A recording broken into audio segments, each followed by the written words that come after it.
현재 결국 미국 대선은 우편 투표가 개봉된 이후에 바이든으로 역전이 되며 상황이 급변했습니다. 어제까지만 해도 트럼프가 현지 투표에서 크게 앞서 재선이 낙관되는 분위기도 잠시 흘렀습니다만 일부 경합주에서 밤사이 역전이 일어났고 앞으로 트럼프의 불복 소송 등이 정리되면 조 바이든이 미국의 새로운 대통령으로 부임할 확률이 커집니다.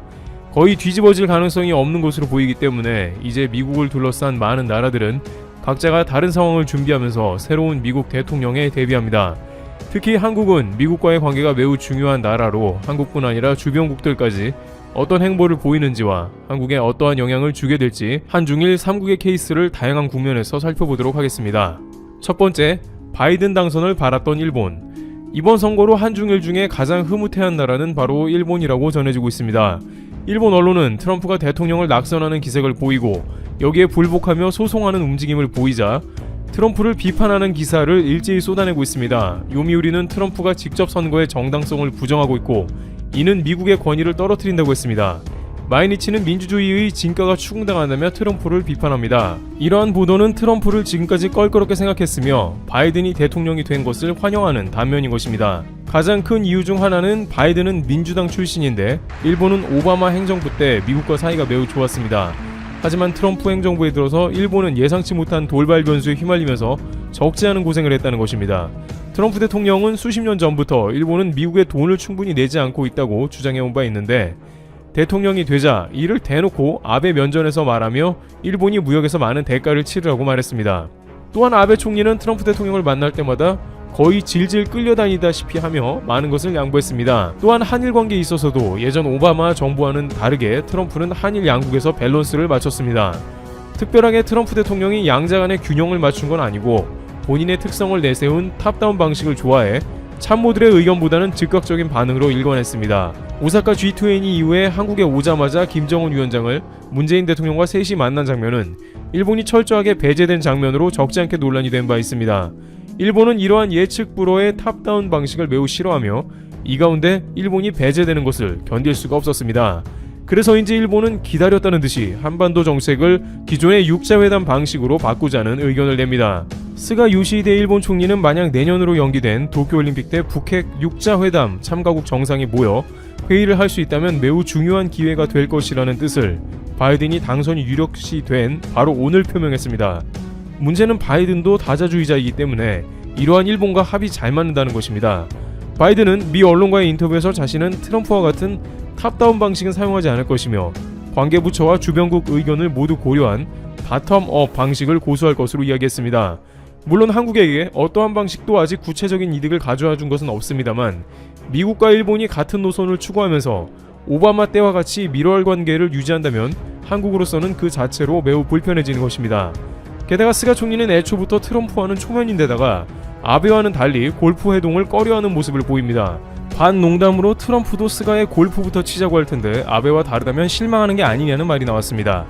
반면에 바이든은 오바마 시절 부통령으로 있으면서 스가 관방 시절 안면도 있고 자신과 비슷한 정치 이력에 훨씬 더 총리 자체도 트럼프보다 수월하다는 것 등 여러 가지 면에서 일본은 바이든이 좋다는 것입니다. 그러나 일본도 마냥 좋아할 수 없는 것은 트럼프는 비즈니스 쪽만 잘 맞추면 다루기가 쉬웠던 반면에 바이든은 바이든 개인보다 민주당 전체의 컬러와 주변 참모들의 의견까지 모두 고려해야 하므로 오바마 때와는 전혀 다르게 양상이 펼쳐질 수 있는 점입니다. 또한 오바마는 8년간 대통령을 하면서 아베 총리와 돈독한 관계를 가졌지만 바이든은 고령으로 재선이 어려울 수 있다는 점이 있어 4년 동안 바이든이 아시아 정세를 일본보다는 중국 중심으로 끌고 갈 수 있다는 걱정도 합니다.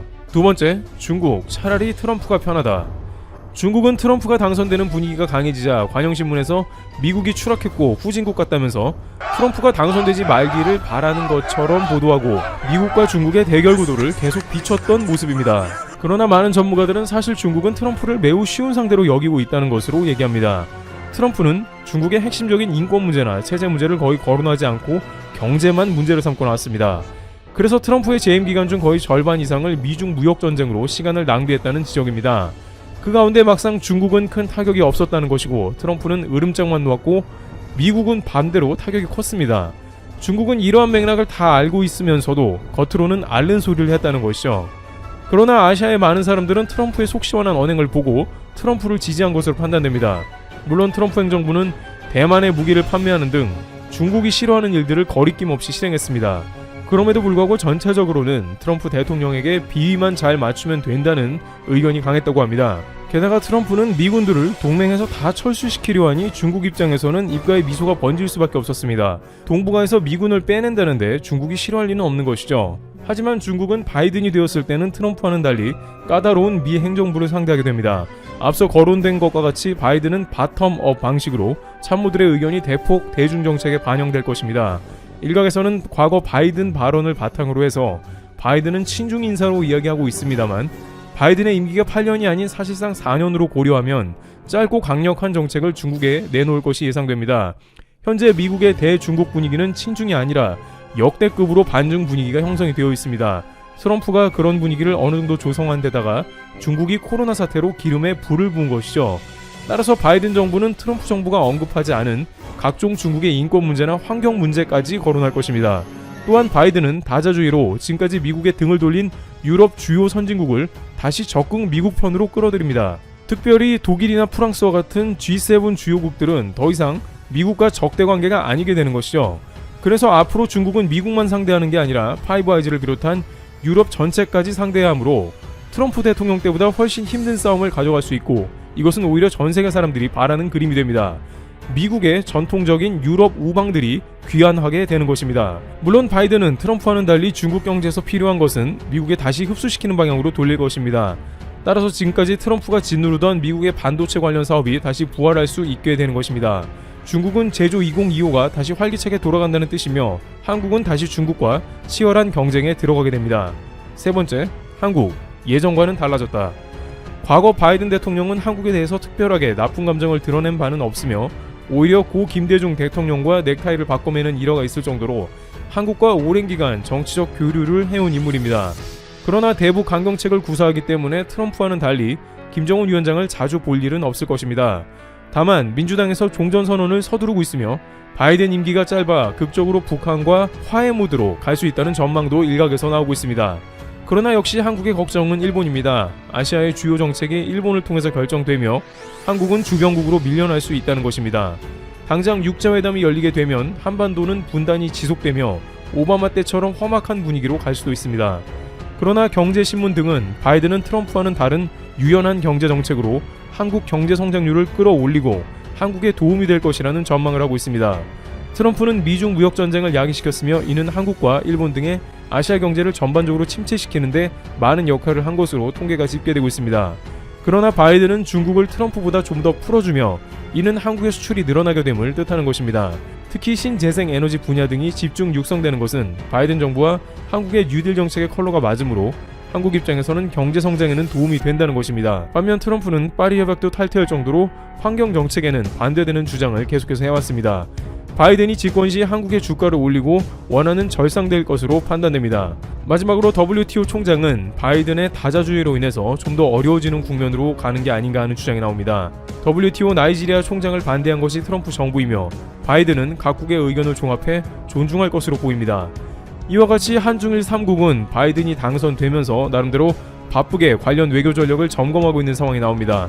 종합해보면 한국 입장에서는 오바마의 8년과 같은 외교 사안을 되풀이하지 않도록 준비해야 할 것이지만 그동안에 한국도 성장을 해왔으며 예전과는 다르게 국가의 위상도 많이 올라간 상황이기 때문에 과거와 같이 미국에 일방적으로 배제되거나 끌려다니는 일은 없을 것이라는 관측도 나오고 있습니다. 트리블 듀 여기서 마치겠습니다. 감사합니다. 1945년 8월 15일 정오 일왕은 무조건 항복을 선언했습니다. 2차 세계대전과 태평양 전쟁이 완전히 끝나는 순간이었습니다. 한국도 광복을 맞이하게 되었죠. 항복선언 직후 일제는 해군에게 이런 명령을 내립니다. 아오모리에 있는 조선인 노동자들을 배에 실어 부산으로 보내라. 패전 직후 일본 현지는 그야말로 혼돈의 도가니였습니다. 히로시마와 나가사키에 원자폭탄을 연이어 맞은 상황이라 국가 행정 자체가 마비되어 있었죠. 이런 상황에서 느닷없이 조선인 노동자들을 귀향시키라니 뭔가 이상하지 않나요? 일본이 그렇게 관대한 나라였을까요? 광복 3일 후인 8월 18일 소식을 전해들은 조선인 노동자들이 항구에 모여들었습니다. 이들을 실어 나르는 해군 수송선의 이름은 우키시마호였습니다. 배의 정원은 약 4,000명 정도였죠. 하지만 항구에 모인 노동자의 숫자는 그보다 배 이상 많았습니다. 배에 탑승한 인원의 정확한 숫자는 밝혀지지 않았습니다. 다만 생존자의 증언에 따르면 적어도 8,000명에서 많게는 12,000명 정도로 추산되고 있습니다. 탑승 인원을 파악할 수 없는 이유는 일본이 고의적으로 관련 자료를 파기했기 때문입니다. 자신들의 치부를 감추려는 목적이었겠죠? 다만 일본 정부의 사고 처리 문서인 우키시마호에 관한 자료를 보면 한국인 노동자 2,838명과 그 가족 897명 등 총 3,735명이 타고 있었다고 합니다. 정원 초과를 하지 않았다는 것이죠. 하지만 일본의 주장에는 치명적인 결함이 있습니다. 승선자 명부를 작성하지 않았다는 것이죠. 8월 22일 고국으로 돌아가는 귀국선 1호 우키시마호는 부산항을 향해 힘차게 출발했습니다. 출발지에서 부산까지는 사흘 정도면 충분히 도착할 수 있는 거리였죠. 그런데 배는 출항 직후부터 예정 항로를 벗어나기 시작했습니다. 부산이 아닌 자신들의 연안을 따라서 항해를 한 것입니다. 배는 24일 갑자기 교토 인근의 마이루주항 앞바다에 멈췄습니다. 그리고 몇 번의 엄청난 폭발음과 함께 바닷속으로 가라앉았습니다. 우키시마호의 침몰로 몇 명의 한국인이 희생되었는지도 정확히 밝혀지지 않았습니다. 역시나 일본이 축소 보고했기 때문입니다. 일본이 발표한 사망자는 한국인 524명과 해군 승조원 25명입니다. 물론 일본이 보고한 524명이라는 숫자로도 이미 대형 참사입니다. 후쿠시마호의 폭발 원인은 밝혀지지 않았습니다. 다만 일본이 주장하는 원인은 미군 기뢰에 의한 폭침입니다. 그런데 기뢰 폭발이라면 폭발과 함께 수십 미터의 불기둥이 솟아올라야 합니다. 하지만 생존자들 중 물기둥을 발견했다고 증언한 사람은 아무도 없습니다. 더욱이 기뢰는 한 번 폭발해야 하는데 우키시마호에서는 연속적인 폭발이 일어났죠. 일본이 왜곡을 하고 있는 것입니다. 미군을 끌어들인 이유는 자신들도 피해자라는 걸 강조하기 위해서입니다. 문제는 이후입니다. 생존자들은 해병단 소속에 수용되었고 그곳에서 또 한 번의 진기 폭발이 일어났습니다. 원인은 역시나 밝혀지지 않았습니다. 다만 일본이 사건을 무마시키기 위해 모든 생존자를 도살하려고 했다는 추측만이 가능합니다. 침몰 선박의 처리 과정도 문제입니다. 배의 소유주인 오사카 상선은 사고 발생 5년 후 인양을 시도해 우키시마호의 선미 부분을 건져 올렸습니다. 하지만 인양 과정 중에서 침몰 원인을 밝히려는 노력은 전혀 하지 않았습니다. 인양의 목적은 따로 있었습니다. 바로 선박을 재사용할 수 있는지 확인하기 위해서였죠. 인양 당시 제1동포들은 일본 정부의 철저한 진상 규명을 요구했습니다. 그러자 돌연 인양 작업을 중단해버렸습니다.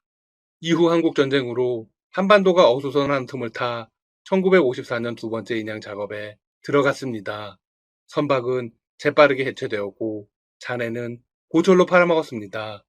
당시 일본에서는 원자재 난으로 고철 가격이 폭등한 상태였습니다. 이로써 침몰의 정확한 원인을 밝힐 수 있는 기회는 모두 사라졌습니다. 1992년 생존자와 희생자의 유가족들은 일본 정부를 상대로 공식 사과를 요구하고 230억 엔의 손해배상 청구 소송을 냈습니다. 2001년 일본 교토지방 법원은 원고 일부에 대해 각 300만 엔씩 총 4,500만 엔을 배상하라고 판결했습니다. 다만 국가의 공식 사과는 기각했죠. 생존자 측이 일부 승소한 것입니다. 하지만 이후 일본 정부는 항소를 했습니다. 항소 사유는 다음과 같습니다. 우키시마호 침몰은 불가항력적인 사건이다. 게다가 1965년 한일협정으로 원고의 배상 청구권은 소멸되었다. 2심을 담당한 오사카 고등재판소는 판결을 뒤집었습니다. 원고 패소 판결을 내린 것입니다. 일본의 뻔뻔함이 어느 정도인지 알 수 있는 대목입니다. 우키시마호 사건은 여전히 진행형입니다. 지금부터는 최근에 일어난 일들을 소개해드리겠습니다. 시민단체인 우키시마호 폭침 진상규명회는 문재인 대통령을 상대로 헌법소원을 냈습니다. 대한민국 정부가 한국인 강제징용자 등이 승선한 우키시마호가 폭발한 사고로 침몰한 사건을 해결하지 않고 방치하는 것은 헌법 제10조 등 국가의 보호 의무를 위반한 것이다. 따라서 위헌이다. 이에 대해 헌법재판소는 어떤 결정을 내렸을까요? 헌법소원을 각하했습니다. 각하 이유는 우키시마호 사건의 피해자 또는 그 유가족이 낸 소송이 아니기 때문입니다. 즉, 기본권 침해의 자기 관련성을 인정할 수 없다는 취지였습니다. 당사자가 직접 해야 한다는 것이겠죠? 그런데 문제는 헌법재판관들이 정부가 우키시마호 사건을 방치한 것 자체가 헌법 위반인지 아닌지에 관해서는 판단하지 않았다는 것입니다. 한국 국민들에게는 이 점이 가장 중요하지 않을까요? 기본권 침해에 자기 관련성이 있는지만을 따져 각하 결론을 내렸다는 건 참으로 유감스럽습니다. 일본은 1965년 한일 청구권 협정으로 모든 배상을 했다고 주장하고 있습니다. 이는 일본의 입장입니다. 한국도 동일한 입장을 취해서는 안 되겠죠? 한국 정부는 1945년 8월 15일 광복 이전의 피해자가 아니라는 이유로 우키시마 피해자들에게 보상금을 지급하지 않았습니다. 이후 유가족들의 끈질긴 요구로 진상규명에 대한 일부의 노력이 이루어졌습니다.